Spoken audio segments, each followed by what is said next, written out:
And here we go, the Downward Facing Spiritual Spiral podcast. And you are in for what I believe is a pretty powerful conversation with myself. My brain is flooding with thoughts and information, much like yours probably is. That's what humans are meant to be doing. We're meant to be thinking, contemplating, and acting, and being active participants.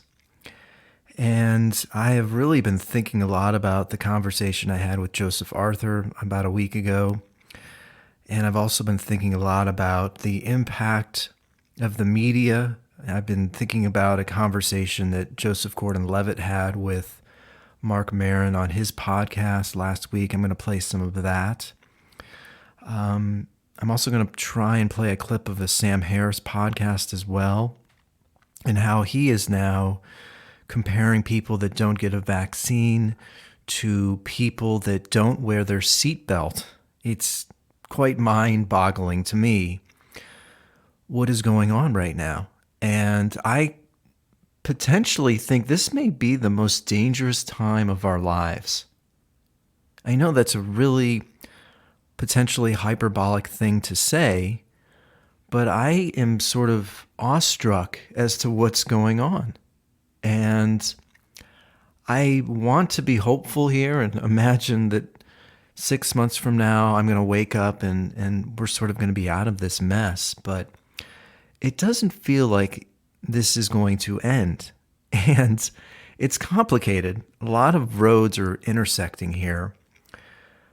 But I was up in Carmel, first point here, I was up in Carmel driving back down PCH. And by the way, it's one of the most beautiful drives in the world. And I almost felt a little somber thinking, gosh, is California going to ever feel this way again? I mean, there's seriously council members right now that are putting together mandates/laws that potentially will not allow people that have not had a vaccine to go into grocery stores, restaurants, public places. I'm so frightened because if we open that door, where is that going to head? So as I'm driving down PCH in awe of the beauty of the world, I started to think not only about sort of the destruction that's happening, but I also started to think about people's addiction to consumption. People are so addicted to consuming the nonstop onslaught of minutia that I don't think people are capable of thinking critically or objectively. I was obsessed with, what is that show? The Handmaid's Tale. But I'm one of those people that will watch an hour and then it's like, that's it. I can't watch anymore. I give myself permission to watch an hour of television a day. But I'm Using Ourselves to Death right now by Neil Postman, which I'm going to read some clips, or I'm going to read a little bit from. But he's going on saying that people are watching on average 4 hours of television a day.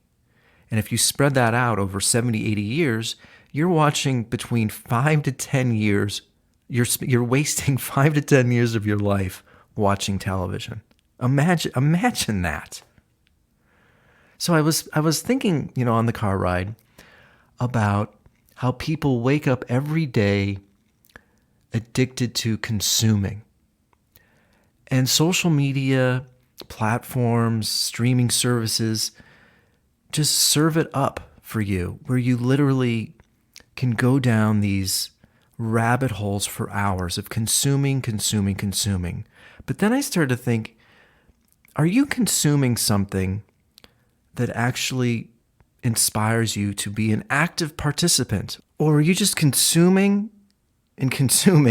and when you're done consuming, all you want to do is just keep on consuming? Like, are you so absorbed with the process of feeding that brain with nonstop consumption? TV show after TV show, podcast after podcast, that you're not even allowing yourself time to think or be objective. And, I was talking to Joseph after we spoke last week, and I was talking about how in France, there are millions of people protesting what's going on there with the vax passports. And I was telling him, I don't know if Americans care.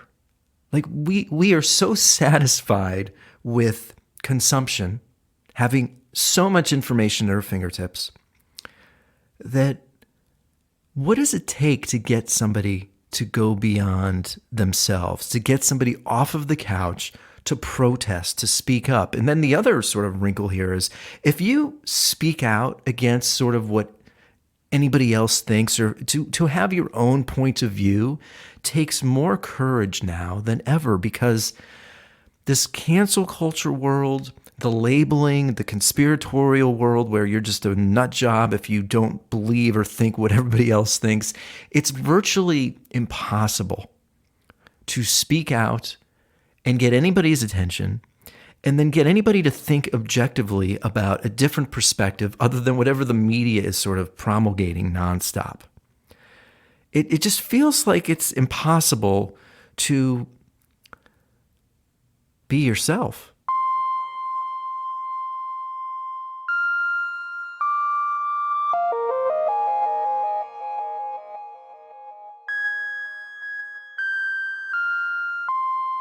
So much to get to. By the way, I did just get rid of Netflix a couple weeks ago. I just took Twitter off my phone. I took email off of my phone. I don't know. I know this will sound very negative, but I'm getting the impression that it's so hard to be in control of your own feelings and thoughts. And it's like we don't have time for context anymore. I want you to listen. And it's weird. I was very nervous. I recorded a podcast. I'm not going to touch on this too much because there's so much more I want to get to. But I recorded a podcast maybe 10 months ago when, do you remember that story in Central Park where Amy Cooper, the owner of a dog, was getting ridiculed as being racist and a Karen?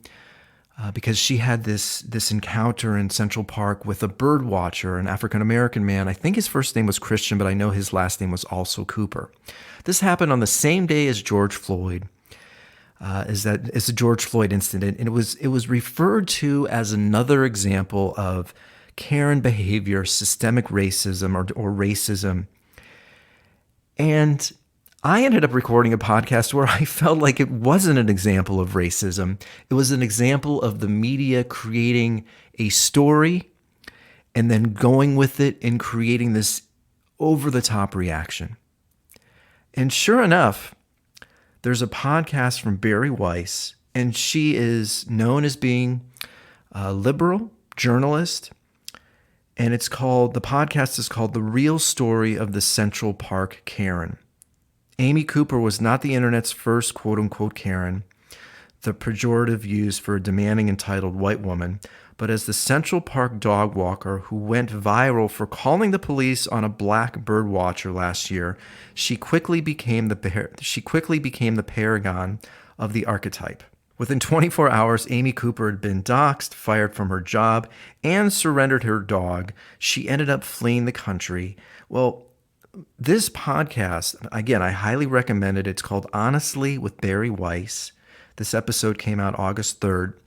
This podcast not only defends my point of view and shows that I'm accurate, but it goes on to show that there's just so much more to the story. And the African-American man had a history of confronting other dog walkers, and he wanted to bring in the police and police the area. And I also brought up, because this was around the time of the pandemic, people were just overwhelmingly anxious at this time. And she had a history of mental health issues. And we also come to find out that he was actually the instigator. Through some words that he says to her, he was instigating this conflict. And I was just so frustrated because all along I felt like the media was using the story to stoke the fire. And this podcast that I highly recommend you listening to, proves my point. Hey, Nellie. I know. I'm upset about it too. I guess I think we're in a state now. Also, I want to bring up this word entertainment. So we have this layer of people addicted to consumption, but we also have millions of people that want to entertain you. Their goal in life is to seem like they have a fantastic life on social media. They want to entertain you. They want to seem entertaining. And I realize one of the things that I really struggle with as an artist is, how do I get anybody's attention without, taking selfies all day, without using sexuality? There are millions of people right now that have millions of followers on Instagram solely by showing their body. So where did this all stem from? And I'm reading this book, Amusing Ourselves to Death.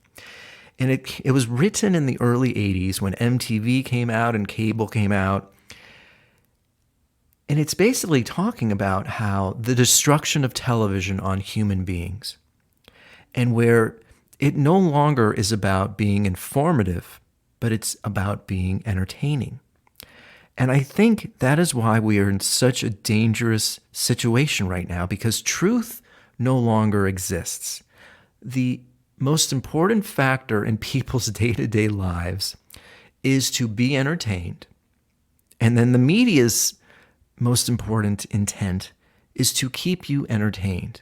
Like, they are no different now from social media, from Netflix. It is all about keeping you glued to the television or keeping you glued to social media in your phone.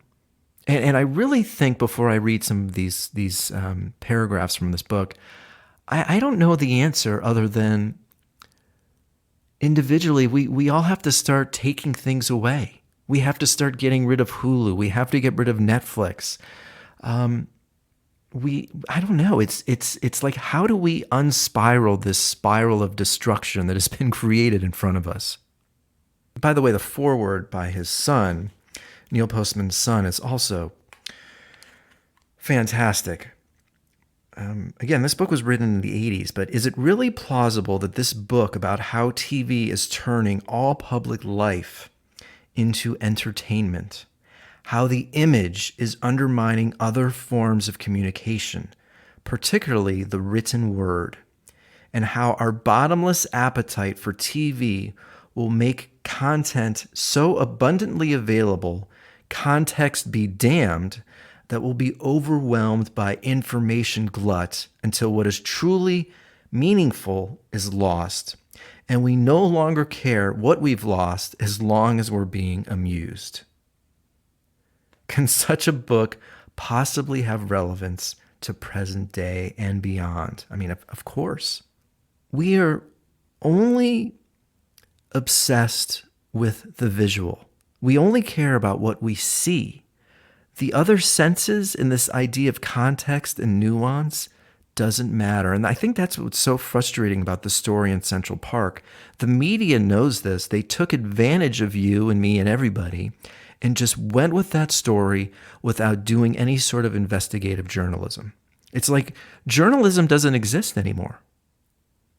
Just keeping you entertained is more important than finding the truth. And as I've said at the beginning, this is a very dangerous world that we live in right now, knowing that that is true. Amusing ourselves to death is a call to action. It is, in my father's words, an inquiry, yes, but it aspires to greater things. It is an exhortation to do something. It's a counterpunch to what my father thought daily TV news was: inert, consisting of information that gives us something to talk about, but cannot lead to any meaningful action. He goes on to say, when Jon Stewart, host of Comedy Central's The Daily Show, went on CNN's Crossfire to make this point that serious news and show business ought to be distinguishable for the sake of public discourse, the hosts seemed incapable of even understanding the words coming out of his mouth. Again, we literally live in a day and age where CNN, Fox, these podcasts that claim to be newsworthy, I just don't know what to believe. If the truth If investigative journalism, if finding the truth no longer matters, how do we get out of this? How do we climb out of this hole that has been created? Human beings are taking on the same role. Social media has given people, Instagram particularly, has given people the tools to become their own entertainers, where the truth doesn't matter. They would rather just create this sort of Truman Show where you have the filters, you have all these editing tools to create sort of a movie version of yourself. And last little bit here from the book. Communities are collapsing. Far fewer people join clubs that meet regularly. Fewer families eat dinner together, and people don't have friends over or know their neighbors the way they used to. The number of hours the average American watches TV has remained steady at about 4 hours a day.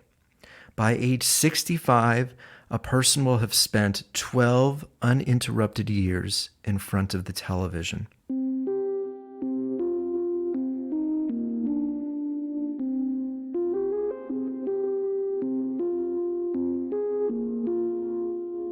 I'm going to play you a quick clip from the Joseph Gordon-Levitt podcast, or it's the Mark Maron podcast. Joseph Gordon-Levitt is on the show, and they talk about this book. When you put video, maybe not now because people have gotten so accustomed to it, but you deal with hair and makeup. It is one of my favorite things about the medium of the podcast, that it is audio only, and it puts the attention on the substance of what you're saying as opposed to the... It's an audio experience, yeah. Have you ever read Amusing Ourselves to Death? Yes, Neil Postman. It's one of the most important... Hey, I'm impressed. You knew what I was talking about. That's great. Yeah, it's one of the defining books of my brain. Mine too, to be really honest. Really? Mine too. I read it about 5 years ago or so, and I'm rereading it now. I think about it constantly. Yeah, I think I read it when it came out. Oh, wow. So there you go. Well, I'm older than you. It's fascinating to read now because for those who haven't read it, it's analyzing television largely and kind of what the medium of television does to our culture and to public discourse. And what it was becoming. Right. That was before it tipped. Right. So it's prophetic, I would imagine. It's incredibly prophetic because when you read what he says about television, but you read it today and you see what new media technology is doing to our culture and to public discourse, it seems like he's talking about Facebook when he's talking about television. So it's just been this progression, this march towards the lowest common denominator and the inability of us to have productive conversations. Exactly. He was kind of intellectually picturing the nightmare scenario, right? It was like it was a warning, that book. The opening of it, speaking of a nightmare scenario, is so brilliant because he compares these two dystopian sci-fi novels, 1984 and Brave New World. And in 1984, it's a picture of an authoritarian government that burns books, that prevents everybody from reading, that by force prevents you from doing it. And in Brave New World, he says, the government doesn't have to burn books because nobody's interested in reading. People are going to be so apathetic by fulfilling their needs and desires in the empty hole. And now we're evolving into some sort of hybrid of both. How exciting! We've got where's the hybrid? Like, are we any 1984? It seems like we're purely. Are you kidding, Huxley, dude? What are you talking about, man? All these Republican state legislatures who are trying to ban critical race theory and define exactly what what's amazing to me, I love Mark Maron, but this is where I hate what politics has done to our culture. It's made people so blind to what the media is doing. It's amazing. They're having this conversation about, and I agree with Mark, I think we do live in both worlds, 1984 and a Brave New World, where people are so apathetic that they just don't care. But what's amazing is that Mark brings up, or what are you kidding? We also live in a 1984. Look at what the Republicans are doing with critical race theory. I'm thinking to myself, hello, Mark, look at what the media is doing and Twitter is doing and YouTube is doing by blocking people's points of views and opinions that don't go along with the narrative. Like it's too bad that Mark is such a Democrat that he can't even see or be objective about what YouTube and Twitter and Facebook are doing by blocking certain points of view. So that we actually do live in both worlds. We live in a hybrid world where the media is blocking the truth. They're not doing investigative journalism anymore. And then we also have this other part where people don't give a fuck because they are so entertained by the unlimited amount of information that is fed to them, spoon-fed to them day after day.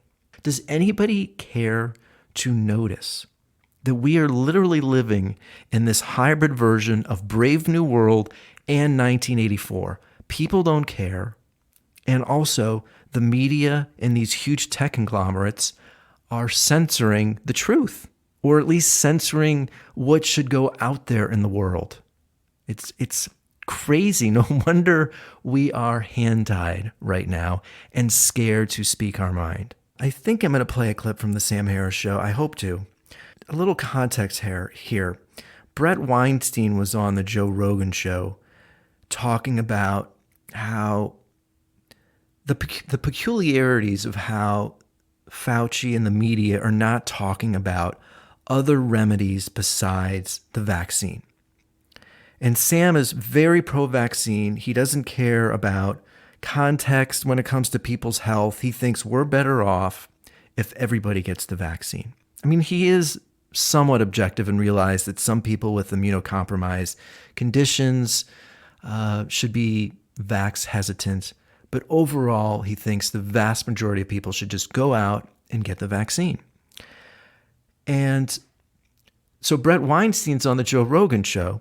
They're bringing up all these other remedies, whether it's hydroxy, ivermectin, quercetin, vitamin D, which I do believe is valuable to talk about because there are other things. This isn't about, I understand why people get the vaccine. I understand why people don't get the vaccine. But we all can be doing things individually that put us in a position where if we do get sick, whether it's COVID or any other unlimited list of diseases out there that we could potentially get, we need to put ourselves in a better position where we can fight them off. And whether it's through exercise every day, therapy, meditation, vitamins, minerals, vitamin C, quercetin. I mean, I would love it if doctors went on television and, bring up the vaccine, but also bring up all these other remedies that can be helpful. I mean, we live in such an anxious world right now, and it doesn't feel like anybody is offering any sort of context or suggestions on how to lower the anxiety. It's like, here's the conclusion. This is what you should do. Listen to me. Anybody else that has another idea, shut up. So Brett Weinstein has his own podcast, and it's called Brett Weinstein's Dark Horse Podcast. Yeah, it's episode 91. Brett Weinstein and Heather Haying discuss the state of the world through an evolutionary lens. They discuss comorbidities that are associated with bad outcomes from COVID. And they also, and this is the clip I want to play, they talk about living in a conclusion-driven world. Journalism, science, and justice are all succumbing. So I have to play you this clip. It's a little long. It's probably a few minutes. But it's sort of, I felt my brain exploding while I was listening to it. So powerful. This is what happens when our sense-making apparatus becomes conclusion-driven.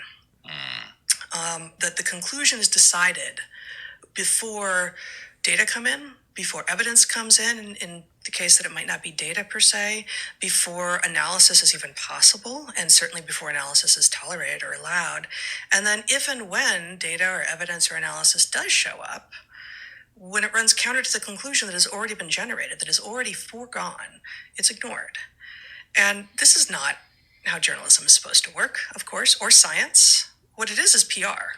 It's public relations. And it's PR decked out in the guise of journalism or science or justice, right?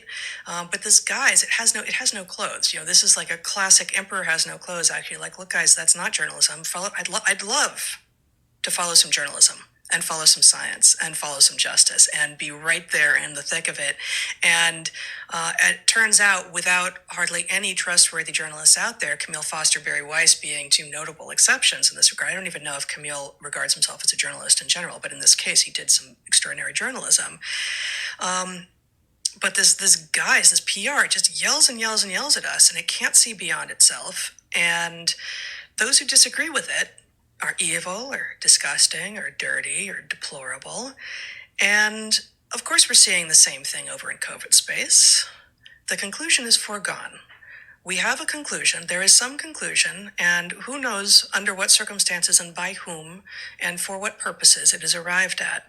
But then we are fed the conclusion along with feel-good human interest stories and some of, something that looks a little bit like data or evidence that may or may not be. And what they're effectively doing is guaranteeing that it's increasing a sense of tribe by dehumanizing those who aren't in tribe.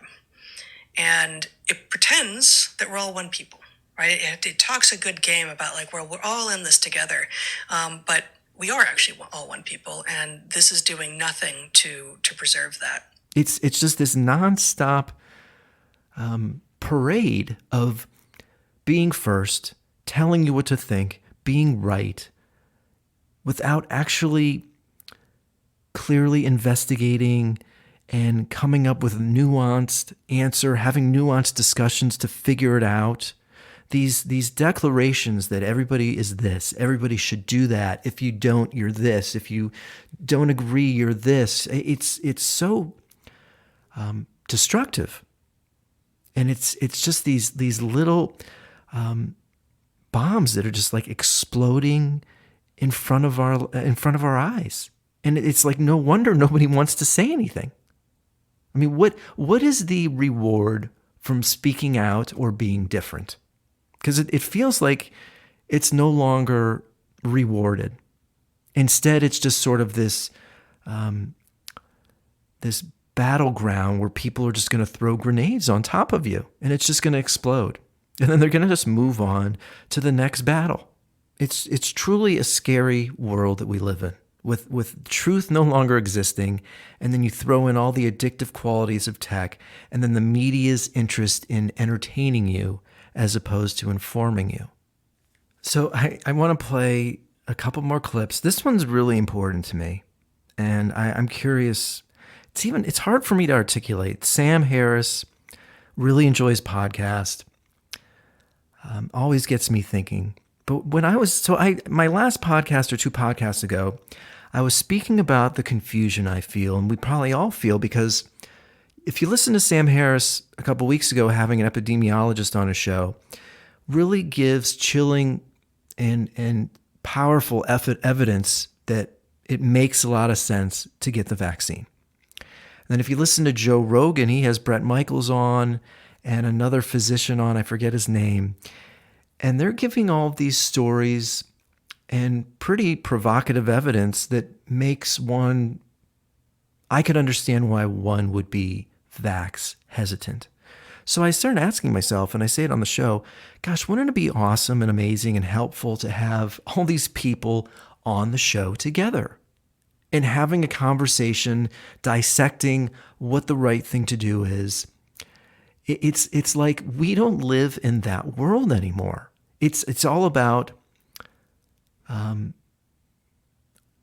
telling people what to do, telling people what to think, the critical conversations where you're asking questions, trying to figure out the answer, and then telling people what to do. Like that doesn't exist anymore, it feels like. Like who is having those discussions? Who right now is having conversations where people aren't agreeing, trying to find a solution to make our lives better? So I ask myself, Sam needs to have these people on his show. And this is Sam talking about it on the next podcast.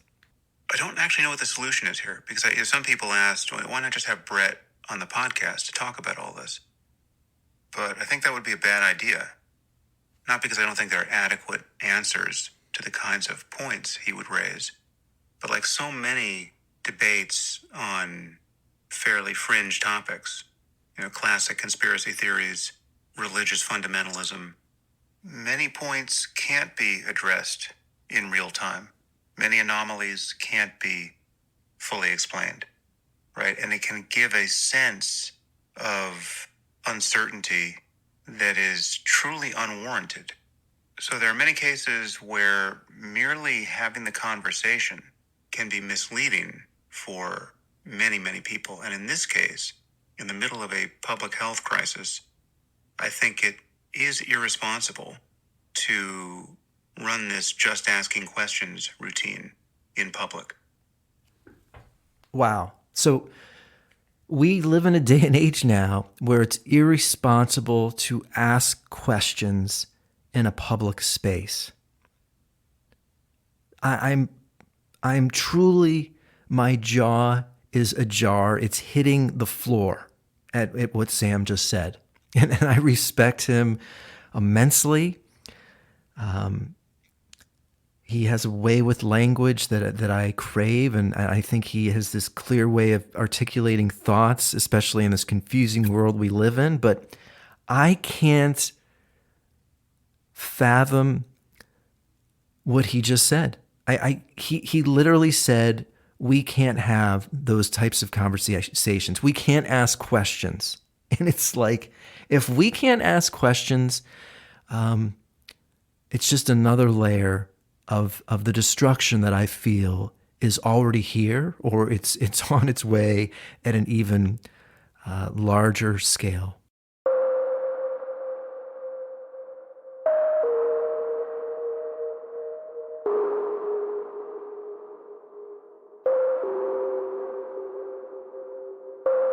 So last clip, a lot here today. This is a longer podcast, but I really think my goal here is to try and create a world where people can have conversations, nuanced discussions. But I also think it's really important to be aware of are you consuming information or shows that inspires you? Or are you consuming information or shows that just continues you down that lazy path of more consumption? And then when you like something or retweet something, do you feel like you are actually an active participant in the world when you do those very robotic things? It's like, what does it take to be an active participant in today's day, in today's world? And again, I know this sounds so, tinfoil nefarious, but it does feel like the world is taking advantage of people's immense apathy, of people's immense laziness, and sort of just directing the story the way they want it to go. And then this last point, I'm going to play another clip here from the Mark Maron podcast. Joseph Gordon-Levitt, I really connect with his struggles with creativity and artistry. It's like, to me, I create and do this podcast and write songs and write a book with, of course, hopes that people connect with what I'm saying or singing about. But I'm not doing it for any of that. I'm not doing it for the response. I'm doing it because I feel called to communicate. I feel called to sing and write.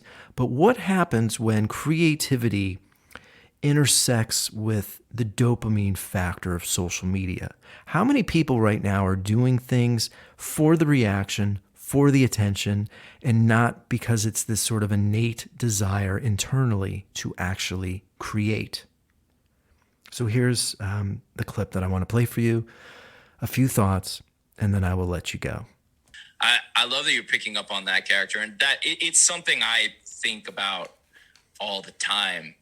I gave a TED talk actually about this. I always feel self-conscious when I mention the fact that I give God, you are the character. Go ahead. Yeah, I told you I was.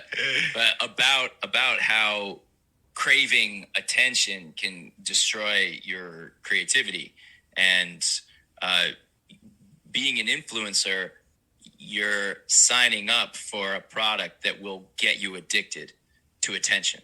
And If you're trying to really embark on a creative process and express yourself and make art, it makes sense that you care about an audience and what an audience thinks. But if you're overly swayed by that, if at the very beginning of your creative process you're thinking about likes and follows because your brain has been trained into those dopamine hits and you're a fiend for the addiction to the attention that you get, it's gonna corrupt your creative process. You're not gonna be able to dig deep down into your unique self. It's gonna corrupt your sense of humility entire. It's gonna corrupt more than just your creativity. Yes. Yeah. You know, we are becoming addicted to being entertained. We are becoming addicted, or we already are, to being liked in the dopamine hits. And it's sort of like, where is purity in all of this? Where is doing something just out of the pure joy and love of doing it and not caring what people think? And I do think that I'm concerned, deeply concerned about where our culture is headed. I think politics is somehow made this sort of osmosis. This process has seeped its way into every detail of our lives, and I think that's destructive. I think social media, technology, and the entertaining aspects of the television is overwhelming people's emotionality, and I don't think people can even think straight. I don't think people are. The vast majority of people know how to think for themselves, to notice what's really going on inside of their bodies, and they're just so caught up in the addictive qualities of all the minutia around us. It's overwhelming, and I haven't even touched on pornography, video games, these billion-dollar industries that are warping our culture. So I'm really suggesting removing these items from our lives. And I know that's sort of a catch-22, because I do wonder sometimes, if I remove Twitter and the media and everything, all these sort of newsworthy details from my life, am I going to wake up a year from now or open up my phone and turn on CNN or Fox, and the world is just like completely broken, destroyed, with more segregation, more division, more violence? I mean, where are we headed? Because all of these devices and everything that's going on, it feels like they're all adding more tension and anxiety. Like, what is out there that is relieving the tension? What is out there that is relaxing you? So I'll leave you with that. I am going to play a new song. I'll talk about it because this has been a pretty long podcast. It's called Kill Silently. I know it's a very dark song, lyrically at least, but I'm very proud of it. I think it's actually a song that I wrote maybe 10 years ago. But I think seeing the destruction around me in 2020, I went back to the song and produced it and added these different elements to it. Jake Reed added the drums. Bruce Watson played guitars. Phil Peterson played strings. I know I probably come across as sort of having this odious attitude towards the world around me, because I still see the beauty. And as I spoke to Joseph about last week, it's like I feel great. I still see the beauty as I'm driving up and down the coast of LA or of California, from Carmel to LA. There's so much beauty out there, but it just feels like much of the nefarious, dark qualities of human beings are being brought out by what I see in the world, and that scares me. So this song sort of represents that. Going to end the show with Kill Silently, new song on my new record coming out next month. It'll be on Bandcamp soon. You know where to find me on Instagram at Eddie Cohn or the Spiritual Spiral Podcast. Any questions, you can reach me there. IamEddieCohn.com is the website. EddieCohn.bandcamp.com is where you can find all the music. Of course, it's on Spotify as well. And that is it. Really appreciate you listening. Hope you enjoy this song. As always, thank you so much for listening, supporting, and being a part of the Downward Facing Spiritual Spiral podcast. You can save me. Heaven forgive me. Something feels so wrong. Light a match so you see that's embodied with me. If heaven exists, but don't give a damn. Kill them every moment. You kill them, walk away. Kill them every morning, every single day. I'm sick of all the bullshit. All we left was staying.